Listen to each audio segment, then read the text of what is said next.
Hello, welcome back dears. ഇന്ന് പൊങ്കലിൻ്റെ holiday ആണ്. ഞാൻ ആമസോണിൽ നിന്ന് ഈ ലിവിങ് റൂമിൽ വെക്കാനായിട്ടൊരു ഹാങ്ങിങ് ഫോട്ടോ കൊളാഷ് വാങ്ങിയിട്ടുണ്ടായിരുന്നേ. കുറച്ച് ദിവസമായി വാങ്ങിയിട്ട്, അപ്പോൾ അതൊന്നെടുത്ത് അറേഞ്ച് ചെയ്ത് വെക്കാമെന്ന് വിചാരിച്ചു. ഈ ഫോട്ടോ ഫ്രെയിംസൊക്കെ എൻ്റെ നേരത്തെ ഉണ്ടായിരുന്നത് തന്നെയാണ് കേട്ടോ. ആ ഒരു ഹാങ്ങിങ് കൊളാഷ് മാത്രം ആണ് പുതിയതായിട്ട് വാങ്ങിയത് കേട്ടോ.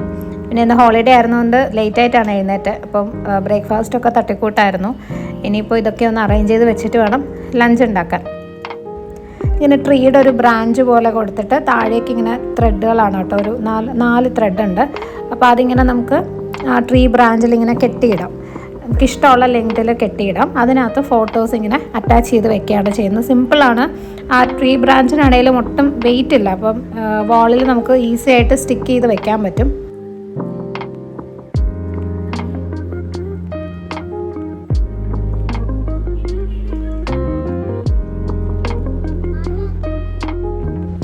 അഞ്ച് ത്രെഡ് ഉണ്ട് കേട്ടോ. അതിൻ്റെ താഴെ ഇങ്ങനെ വുഡൻ ഹാങ്ങിങ്സ് വരുന്നുണ്ട്. ഞാനിതെല്ലാം പല ലെങ്ത്തിലാണ് കെട്ടിയിട്ടത്. എനിക്കതാണ് കുറച്ചും കൂടി ഭംഗിയായിട്ട് തോന്നി, ഒരേ ലെങ്ത്തിൽ കിടക്കുന്നേക്കാളും. പിന്നെ ഇതിൻ്റെ ബാക്കി വരുന്ന ത്രെഡ് വേണമെങ്കിൽ നമുക്കങ്ങ് കട്ട് ചെയ്ത് കളയാം. അപ്പോൾ കുറച്ചും കൂടി നീറ്റായിരിക്കും. ഇത് ഒട്ടിച്ച് വയ്ക്കാൻ വേണ്ടിയിട്ട് ഡബിൾ സൈഡ് ടേപ്പ് അതിൻ്റെ കൂടെ തന്നെ വരുന്നുണ്ട്. അത് ഇതിൻ്റെ ബാക്കിൽ ആ ട്രീ ബ്രാഞ്ചിൻ്റെ ബാക്കിൽ ഒട്ടിച്ചിട്ട് വാളിൽ സ്റ്റിക്ക് ചെയ്ത് വയ്ക്കാം. ഫോട്ടോസ് അറ്റാച്ച് ചെയ്യാനായിട്ട് ഇതുപോലെ ക്ലിപ്സ് വരുന്നുണ്ട്. ചെറിയ ചെറിയ നല്ല കളർഫുൾ ക്ലിപ്സാണ് കേട്ടോ. ഫോട്ടോസ് പിന്നെ ഞാനിവിടെ അടുത്തൊരു സ്റ്റുഡിയോയിൽ കൊടുത്ത് ചെറിയ സൈസിൽ ഇങ്ങനെ കോപ്പി എടുത്തു. ഇതുപോലെ ചെയ്തു തരും കേട്ടോ. പിന്നെ ചെറിയ സ്ക്വയർ ഷേപ്പിലോ ആയിട്ട് എടുക്കുകയാണെങ്കിൽ തൂക്കിയിടുമ്പോൾ അതായിരിക്കും കുറച്ചും കൂടി ഭംഗി, വലിയ വലിയ ഫോട്ടോസ് ചെയ്യുന്നേക്കാളും. അപ്പോൾ എനിക്കിഷ്ടമുള്ള കുറച്ച് ഫോട്ടോസ് ഞാൻ പ്രിൻ്റ് എടുത്ത് വെച്ചിട്ടുണ്ട്. ഇതുപോലെ കുറേ ഫോട്ടോസ് നമ്മൾ എടുത്ത് വയ്ക്കുകയാണെങ്കിൽ ഇഷ്ടമുള്ളപ്പം ഈസി ആയിട്ട് നമുക്ക് ഓരോന്നോരോന്ന് ചേഞ്ച് ചെയ്തൊക്കെ ഇടാം.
ഞാൻ ഫോട്ടോസ് എടുത്തത് കുറഞ്ഞു പോയി കേട്ടോ. കുറേ അധികം നമുക്ക് അതിനകത്ത് ക്ലിപ്പുകൾ പിന്നെയും ഒരു 10 എണ്ണത്തോളം ബാക്കിയുണ്ടായിരുന്നു. ഒരു 10 ഫോട്ടോസും കൂടി അറ്റാച്ച് ചെയ്യാനുള്ള സ്പേസും ഉണ്ട്.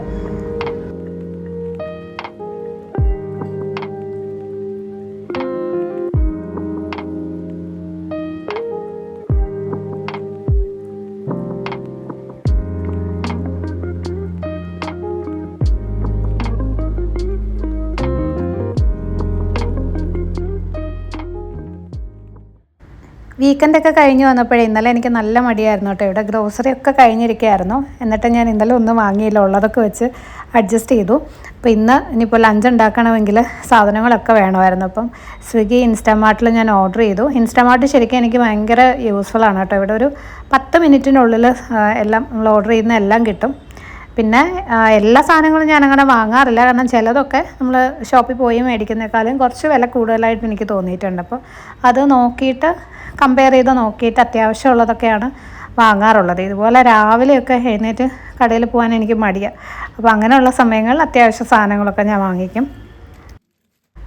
ഇന്നിപ്പോൾ ലഞ്ചിനൊരു റൈസും ചിക്കൻ റോസ്റ്റും ഉണ്ടാക്കാനാണ് പ്ലാൻ ചെയ്യുന്നത് കേട്ടോ. അപ്പോൾ അതിനായിട്ട് ജീര റൈസ് എടുത്തിട്ടുണ്ട്, ഒരു 2 കപ്പ് ജീര റൈസ്. അപ്പോൾ വൈകിട്ട് ഡിന്നറിനും കൂടി കുട്ടികൾക്ക് കൊടുക്കാനുണ്ടാവും. അപ്പം 2 കപ്പ് എടുത്താൽ ഒരു 4 പേർക്ക് കഴിക്കാനുള്ള റൈസ് ഉണ്ടാവും കേട്ടോ. ജീര റൈസാണ് ഇതിന് ഏറ്റവും നല്ലത്. ബസ്മതി വെച്ചും ഉണ്ടാക്കാം, എന്നാലും ജീര റൈസ് ആകുമ്പോൾ കുറച്ചും കൂടെ ഒരു ഫ്ലേവർ ഉണ്ടാവും.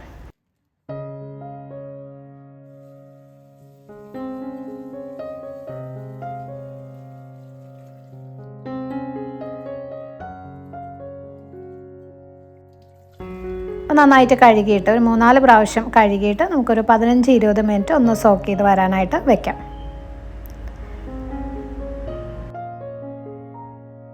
ചിക്കൻ റോസ്റ്റ് ഒന്ന് കുറച്ച് ഡിഫറെൻ്റ് ആയിട്ട് ഉണ്ടാക്കാമെന്ന് വിചാരിച്ചു കേട്ടോ. അപ്പോൾ നല്ല പഴുത്ത 3 തക്കാളി എടുത്തിട്ടുണ്ട്.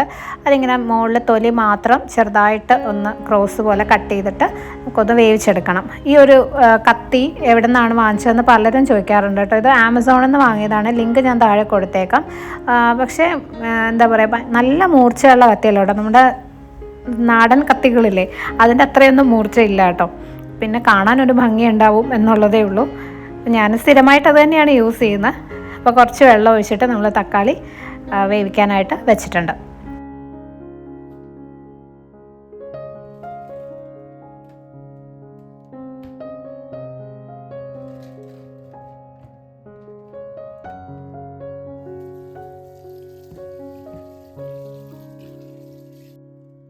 ഇതിപ്പോൾ 1 കിലോ ചിക്കൻ ഉണ്ട് കേട്ടോ. അത് കറിക്കട്ടാണ്. അത് നന്നായിട്ട് കഴുകിയെടുക്കണം. ഞാൻ ഗോതമ്പ് പൊടി ഇട്ടിട്ടാണ് സാധാരണ ചിക്കൻ കഴുകാറുള്ളത്. അപ്പോൾ നല്ല 2-3 പ്രാവശ്യം ഗോതമ്പ് പൊടി ഇട്ട് കഴുകിയെടുക്കുമ്പം ആ ഒരു ഉളുമ്പ് മണം നന്നായിട്ട് മാറിക്കിട്ടും. ചിലർ വിനീഗർ ഇട്ട് കഴുകാറുണ്ട്. പക്ഷേ എനിക്ക് വിനീഗർ ഇടുമ്പോൾ അതിൻ്റെ ഒരു ചൊവ തോന്നാറുണ്ട് കേട്ടോ. അപ്പോൾ അതുകൊണ്ട് ഞാനെപ്പോഴും ഗോതമ്പ് അല്ലെങ്കിൽ മൈദ ഇട്ടാണ് കഴുകാറുള്ളത്. ഇത് ഞാൻ ഇതുപോലെ വാഷ് ചെയ്യാൻ വേണ്ടി മാത്രം വെച്ചിരിക്കുന്ന ഗോതമ്പ് പൊടിയാണ് കേട്ടോ. നമുക്ക് അല്ലാണ്ട് ചപ്പാത്തിയൊക്കെ ഉണ്ടാക്കാനുള്ളത് ഞാൻ സെപ്പറേറ്റ് ആയിട്ടാണ് വെക്കുന്നത്.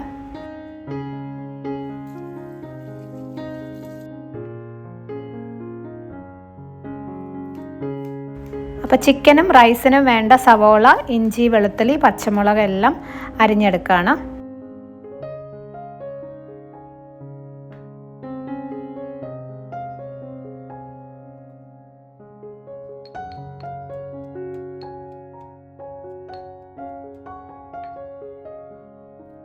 അപ്പോൾ ഞാനിന്ന് ഉണ്ടാക്കുന്നത് ആലു ജീര റൈസാണ്. ഇപ്പോൾ 3 പൊട്ടാറ്റോ എടുത്തിട്ടുണ്ട്. അതിൻ്റെ തൊലിയൊക്കെ കളഞ്ഞ് വെക്കാം. ഇതിൻ്റെ കൂടെ വേറെ വെജിറ്റബിൾസ്, ഈ ഫ്രോസൺ ഗ്രീൻ പീസും കൂടെയൊക്കെ ഇട്ടുണ്ടാക്കിയാലും നല്ല ടേസ്റ്റാണ് കേട്ടോ. ഇത് കുട്ടികൾക്ക് സ്കൂളിൽ കൊടുത്തു വിടാനും നല്ലൊരു ഓപ്ഷൻ, നല്ലൊരു റൈസാണ്.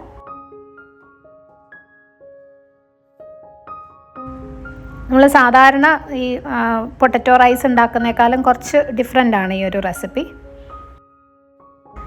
ഇത് നമ്മൾ കുക്കറിലാണ് വെക്കുന്നത്. ആവശ്യത്തിന് നെയ്യ് ഒഴിക്കാം. നെയ്യൊക്കെ ഇഷ്ടം പോലെ ഒഴിക്കാം കേട്ടോ. ഞാൻ ഏകദേശം ഒരു 2 ടേബിൾ സ്പൂണോളം ഒഴിച്ചിട്ടുണ്ട്. കുറച്ച് എണ്ണയും കൂടി ചേർത്ത് കൊടുക്കുക. വെജിറ്റബിൾ ഓയിലോ സൺഫ്ലവർ ഓയിലോ വെളിച്ചെണ്ണയോ ഏതായാലും മതി. ഇനി ഒരു 2-3 കഷ്ണം പട്ട, 3 ഏലക്ക, ഒരു 1/2 ടീസ്പൂൺ മുതൽ 1/4 ടീസ്പൂൺ അളവിൽ ക്യുമിൻ സീഡ്സ്, ചെറിയ ജീരകവും കൂടി ഇട്ടു. ഇനി ഒരു ചെറിയ സവോള കനം കുറച്ച് തിന്നായിട്ട് അരിഞ്ഞതും, എരിവിനുള്ള പച്ചമുളക് ഞാൻ 1 ഇട്ടിട്ടുള്ളൂ. കൂടുതൽ വേണമെങ്കിൽ ചേർക്കാം കേട്ടോ. നല്ല സ്പൈസി ആയിട്ട് വേണമെന്നുണ്ടെങ്കിൽ കൂടുതൽ പച്ചമുളക് ചേർക്കാം. ഒരു 1-1.5 ടീസ്പൂണോളം ഇഞ്ചി വെളുത്തുള്ളി ചതച്ചതും കൂടി ചേർത്ത് നന്നായിട്ട് വഴറ്റിയെടുക്കാം.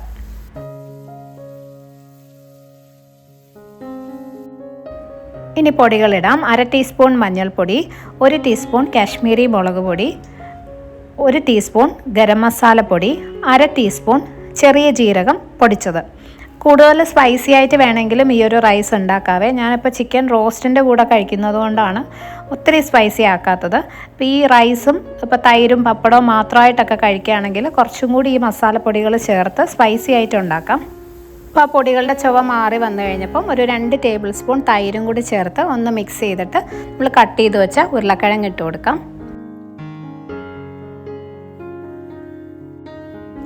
ഇതിനി ഒരു 5 മിനിറ്റ് നമുക്ക് ലോ ഫ്ലെയിമിൽ വെച്ച് ഒന്ന് കുക്ക് ചെയ്ത് ചെറുതായിട്ട് ഉരുളക്കിഴങ്ങ് ഒന്ന് സോഫ്റ്റ് ആയതിന് ശേഷമാണ് അരിയൊക്കെ ചേർത്ത് വേവിക്കുന്നത് കേട്ടോ. അപ്പം കുറച്ച് ഉപ്പിട്ടിട്ടുണ്ട്. വെള്ളമൊന്നും ഒഴിച്ചിട്ടില്ല.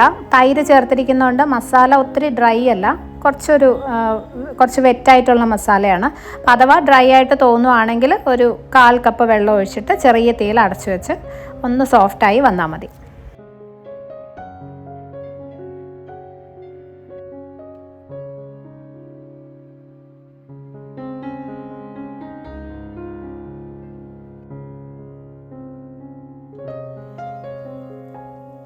ഈ പൊട്ടറ്റോ ഒത്തിരി വേവ് ഒന്നും വേണ്ട, ചെറുതായിട്ടൊന്ന് സോഫ്റ്റ് ആയാൽ മാത്രം മതി.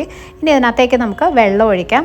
1 കപ്പ് അരിക്ക് 1.5 കപ്പ് വെള്ളം എന്നുള്ള അളവിലാണ് കേട്ടോ. അപ്പോൾ ഞാൻ 2 കപ്പ് റൈസാണ് എടുത്തിട്ടുണ്ടായിരുന്നത്. അതിന് 3 കപ്പ് വെള്ളം ഒഴിക്കുകയാണ്. ജീരകശാല റൈസ് ആണല്ലോ, പിന്നെ കുക്കറിലാണ് വെക്കുന്നത്. അപ്പം ഈ ഒരളവിൽ മതി. ആവശ്യത്തിനുള്ള ഉപ്പിട്ട് കൊടുക്കാം. റൈസിനും കൂടി ആവശ്യത്തിനുള്ള ഉപ്പാണ് ചേർക്കുന്നത്. അപ്പം നമ്മൾ ടേസ്റ്റ് ചെയ്ത് നോക്കുമ്പം കുറച്ചൊന്ന് കൂടുതലായിരിക്കണം. ഇത് നല്ലപോലെ തിളച്ച് വരുമ്പോൾ നമ്മൾ കുതിർത്ത് വെച്ചിരിക്കുന്ന റൈസ് ഇട്ട് കൊടുക്കാം. കറക്റ്റ് റൈസിൻ്റെ മുകളിൽ നിൽക്കുന്ന അളവിലായിരിക്കും വെള്ളം. ഇനി ഇതിനകത്തേക്ക് നമ്മൾ ചേർത്ത് കൊടുക്കുന്നത് കസൂരി മേത്തിയാണ് കേട്ടോ. ഇതാണ് ഈ ഒരു റൈസിന് സ്പെഷ്യൽ ടേസ്റ്റ് കൊടുക്കുന്നത്. അതുകൊണ്ട് മസ്റ്റായിട്ടും ചേർക്കണം. എല്ലാ കടകളിലും കസൂരി മേത്തി വാങ്ങാൻ കിട്ടും. നല്ലൊരു ഫ്ലേവറാണ്. ലാസ്റ്റ് കുറച്ച് മല്ലിയിലയും കൂടി ഇട്ട് കൊടുക്കാം. ഇഷ്ടമുള്ള പോലെ ചേർക്കാവേ. കുക്കർ അടച്ച് ഒരു ലോ ടു മീഡിയം ഫ്ലെയിമിൽ വെച്ചിട്ട് ഒരു വിസിൽ വേവിച്ചാൽ മതി.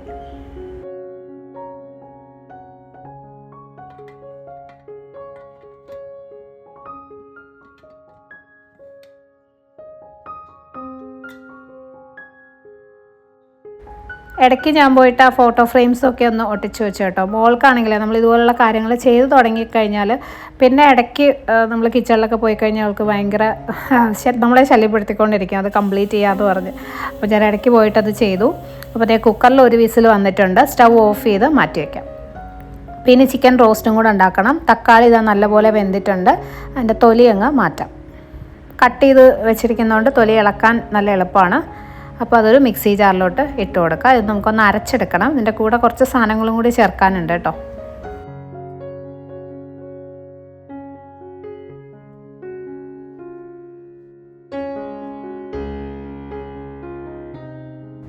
ഇനി കുറച്ച് സാധനങ്ങൾ നമുക്കൊന്ന് ഡ്രൈ റോസ്റ്റ് ചെയ്തെടുക്കണം. ഇപ്പോൾ ഒരു പാൻ വെച്ചിട്ടുണ്ട്. അതിനകത്തേക്ക് 2-3 കഷ്ണം പട്ട, 3-4 ഏലക്ക, ഒരു 1-1.5 ടീസ്പൂണോളം പെരുംജീരകം ഇട്ടിട്ട് ഒന്ന് റോസ്റ്റ് ചെയ്തെടുക്കുക. എണ്ണയൊന്നും ഒഴിച്ചിട്ടില്ല, ഡ്രൈ റോസ്റ്റ് ചെയ്യാണ്. നല്ലൊരു മണം വരുമല്ലോ മസാല മൂത്ത് കഴിയുമ്പോൾ.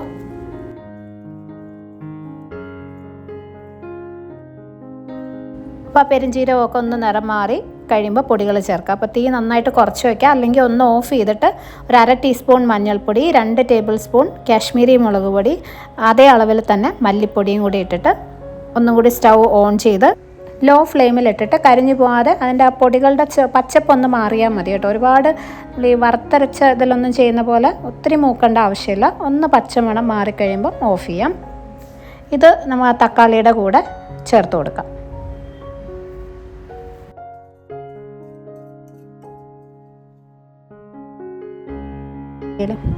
ഇനി ഇതുപോലെ ഒരു ചെറിയ പിടി മല്ലിയിലയും കൂടി ഇട്ടിട്ട് അരച്ചെടുക്കാം. ആദ്യം വെള്ളം ഒഴിക്കാതെ ഒന്ന് അരച്ച് നോക്കണം. അഥവാ അരയാൻ ബുദ്ധിമുട്ടാണെന്ന് തോന്നുകയാണെങ്കിൽ മാത്രം കുറച്ച് വെള്ളം ഒഴിച്ചാൽ മതി കേട്ടോ. നല്ല തിക്കായിട്ടുള്ള പേസ്റ്റ് ആയിരിക്കണം, ഒരുപാട് ലൂസാവണ്ട. വേവിച്ച തക്കാളി ആയതുകൊണ്ട് ചിലപ്പോൾ വെള്ളം ഒഴിക്കാതെ തന്നെ അരഞ്ഞു കിട്ടും.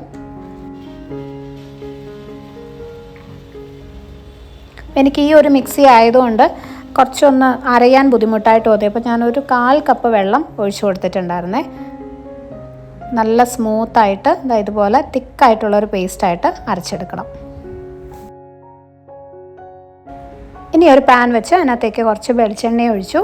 എണ്ണ ചൂടാകുമ്പം 2-3 സവോള തിന്നായിട്ട് അരിഞ്ഞത്, എരിവിനാവശ്യത്തിന് പച്ചമുളക്, ഒരു 1.5 മുതൽ 2 ടേബിൾ സ്പൂൺ അളവിൽ ഇഞ്ചി വെളുത്തുള്ളി ചതച്ചതും കൂടി ഇട്ടിട്ട് നന്നായിട്ട് വഴറ്റിയെടുക്കാം. ഇതൊരു ലൈറ്റ് ബ്രൗൺ കളറിലേക്ക് വരുന്നത് വരെ നന്നായിട്ട് വഴറ്റിയെടുക്കാം. സവോള എത്ര നന്നായി വഴറ്റുന്നോ അത്രയും ചിക്കൻ റോസ്റ്റിന് ടേസ്റ്റ് കൂടത്തേ ഉള്ളൂ കേട്ടോ. കുറച്ചും കൂടി നല്ല ബ്രൗൺ കളറിൽ വഴറ്റിയെടുക്കുകയാണെങ്കിൽ കൂടുതൽ ടേസ്റ്റി ആയിരിക്കും. അപ്പോൾ ഇതിനകത്തേക്ക് ഇനി ഒരു 2 ടീസ്പൂൺ ഗരം മസാല പൗഡറും കൂടി ചേർത്ത് കൊടുക്കുക. ചിക്കൻ മസാലയോ മീറ്റ് മസാല ഏതായാലും മതി. 2 ടീസ്പൂണാണേ. നന്നായിട്ടൊന്ന് മിക്സ് ചെയ്തെടുക്കുക. ഒത്തിരി സമയം വഴറ്റണ്ട, ജസ്റ്റ് ഒന്ന് മിക്സ് ചെയ്താൽ മതി. ഇനി ഇതിൽ നമ്മൾ അരച്ച് വെച്ച പേസ്റ്റ് ചേർക്കാം.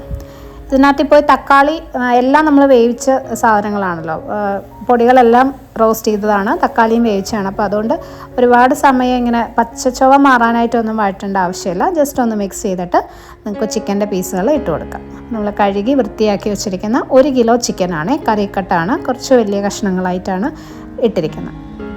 നല്ലപോലെ മിക്സ് ചെയ്ത് ഞാനതിൽ ഉപ്പ് ഇട്ടിട്ടുണ്ടായിരുന്നു കേട്ടോ, പക്ഷേ അത് കട്ടായിപ്പോയി. അപ്പോൾ നന്നായിട്ട് ഈ മസാല കോട്ട് ചെയ്ത് ആ ഒരു ചിക്കൻ മിക്സ് ചെയ്തിട്ട് ചെറിയ തീയിൽ അടച്ചു വയ്ക്കാം. ഇതിനകത്തിപ്പോൾ ആദ്യം വെള്ളം ഒഴിക്കുന്നില്ല. ഞാനത് റോസ്റ്റായിട്ടാണ് ഉണ്ടാക്കുന്നത്, അപ്പോൾ ഒട്ടും വെള്ളം ഒഴിക്കാതെയാണ് വേവിക്കുന്നത്. നിങ്ങൾക്ക് കുറച്ചും കൂടി ഗ്രേവി ആയിട്ട് വേണമെന്നുണ്ടെങ്കിൽ ആദ്യം ഒരു 10 മിനിറ്റ് അടച്ചു വെച്ച് ചിക്കനിൽ നിന്ന് വെള്ളമൊക്കെ വന്നു കഴിഞ്ഞിട്ട് പിന്നെ എത്ര ഗ്രേവി വേണോ അതിനനുസരിച്ച് ചൂടുവെള്ളം ഒഴിച്ചു കൊടുത്താൽ മതി.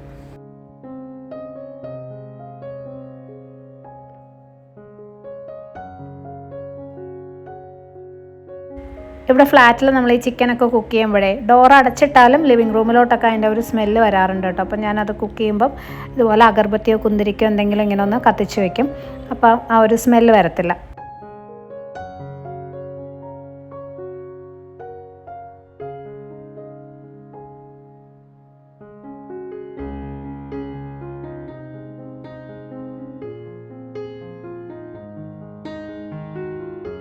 ചിക്കൻ ഇടയ്ക്ക് 2-3 പ്രാവശ്യം ഒന്ന് ഇളക്കിയിട്ട് കൊടുക്കണം. വെള്ളം ഒഴിക്കാതെ അല്ലേ വേവിച്ച്. ഇതെല്ലാം ചിക്കനിൽ നിന്ന് തന്നെ വന്ന വെള്ളമാണ് കേട്ടോ. അപ്പം ഒരു നല്ലൊരു റോസ്റ്റിൻ്റെ ഗ്രേവി പോലെ തന്നെ കിട്ടിയിട്ടുണ്ട്.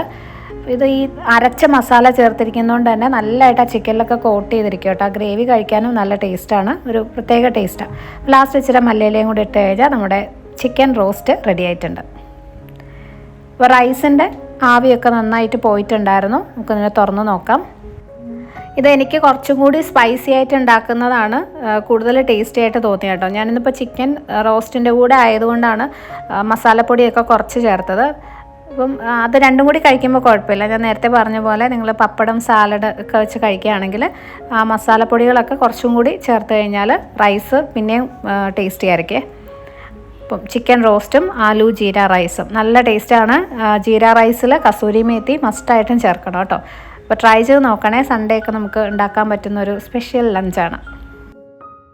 അപ്പോൾ ഊണൊക്കെ കഴിഞ്ഞ് പിന്നെ എനിക്ക് കുറച്ച് അനോഖയുടെ ജോലികളൊക്കെ ഉണ്ടായിരുന്നു. പിന്നെ ഇന്നിപ്പോൾ GST ഒക്കെ ചെയ്യാനുള്ള സമയമാറായി. അപ്പോൾ അതിൻ്റെ കാര്യങ്ങളൊക്കെ നോക്കണം. അപ്പോൾ അത് കഴിഞ്ഞ് കുറച്ച് നേരം റെസ്റ്റൊക്കെ എടുത്തു. ഈ അവധി ദിവസങ്ങളായിക്കഴിഞ്ഞാണ്ടല്ലോ മോള് എന്തെങ്കിലുമൊക്കെ ഒരു 1-2 മണിക്കൂറോളം എന്തെങ്കിലും തനിച്ചൊക്കെ ചെയ്തുകൊണ്ടിരിക്കും. അത് കഴിഞ്ഞാൽ പിന്നെ നമ്മുടെ പുറകെ ആയിരിക്കും കേട്ടോ, ബോറടിക്കുന്നു എന്ന് പറഞ്ഞിട്ട്. അപ്പോൾ ഉച്ച കഴിഞ്ഞപ്പോൾ തൊട്ട് തുടങ്ങിയതാണ്. വൈകുന്നേരം 6 മണിയാവാനായിട്ട് നോക്കിയിരിക്കും അവൾ പാർക്കിൽ പോകാൻ.